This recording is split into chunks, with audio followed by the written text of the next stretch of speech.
and they have this same pattern of like, they get married, they have kids, they don't want to be responsible and take care of the kids, so they run off, they leave the kids, they have affairs, they dabble in the occult, and then more often than not died a terrible death on top of it. So I don't think it's a good life trajectory to be a feminist activist.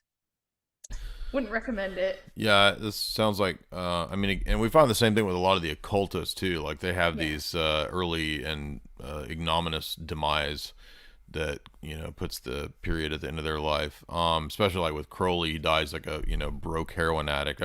So how was all the magic not working? I mean, did it not do any, like your life was wasted? And I mean, I think this is a great point that you bring up a lot of times, which is that, you know, we can be talking about this academic stuff and all this history, which is great, but you always make a great point to say that, look, the rubber meets the road for actual young women who are going to be young, no longer young at a certain point.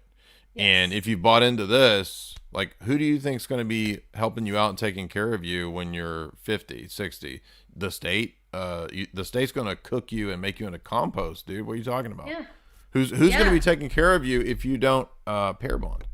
Right. And if you live to be 82 like the average woman does now, and this is what women don't understand, when you're 20, you're fertile. You don't even have to be like overly attractive. You just have to be fertile and willing and decent, right? And you get male attention, you get a lot of help. The world kind of caters to you, and then you hit the proverbial wall at some point between 35 and 40, where even if you look great, even if you've had work done or you've taken care of yourself and you look really good, you're not 20. So like, I'm 42. You put me next to a 22-year-old, there's no competition. It doesn't matter what I look like. You know what I mean? And women who are young don't understand that. They can't conceptualize that there will come a time when the power they get from their fertility is not going to be there anymore.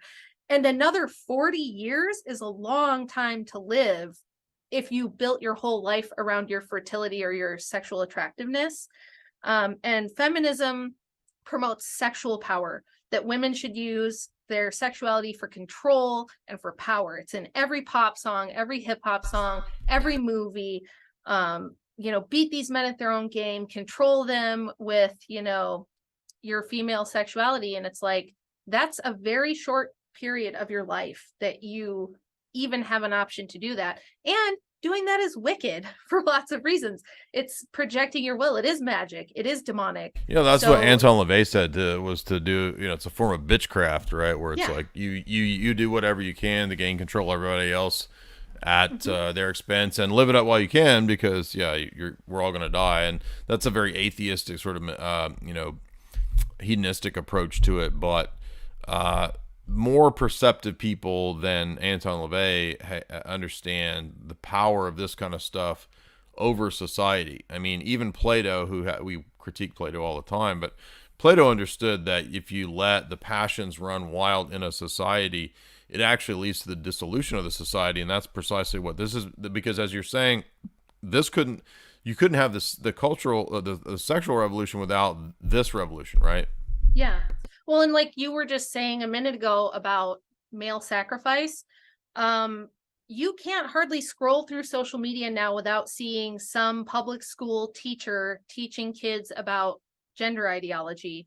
And isn't it funny that these people want us to chop off our children's reproductive organs? Do you know what I mean? Exactly. And so we go back to the 1840s with Margaret Fuller talking about, you know, Skittles ideology and trans ideology, and now almost 200 years later, we're actually doing this to children. Like, we're advocating surgically and chemically castrating children, and this has worked. That's one of the things that's unfortunate, is like the birth rate from 1870 just to 1940 went from 5 kids per household down to 2, and now we're well below replacement at like 1.6. So it's pretty bad. Yeah, I mean, these are toxic ideologies that are released as viruses to infect and destroy the population.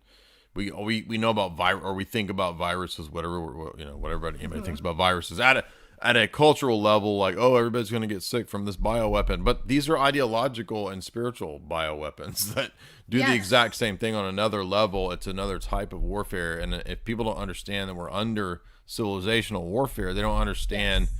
that it's more than what most people think it is. And I think that a lot of these teens and a lot of these Zoomers now, the girls who are, according to TikTok and news and all this stuff, that they're all getting into witchcraft because they think that it is a form of this kind of empowerment. But if you look at the witch, what's the archetype of the witch? It's the old hag that's alone Yeah, she lives out on the out in edge the of the forest. forest. Yeah. She's over there eating pine cones and Got licking. 500 cats. Yeah, she got cat boyfriends and licking pine cones because that's all there is for her to do.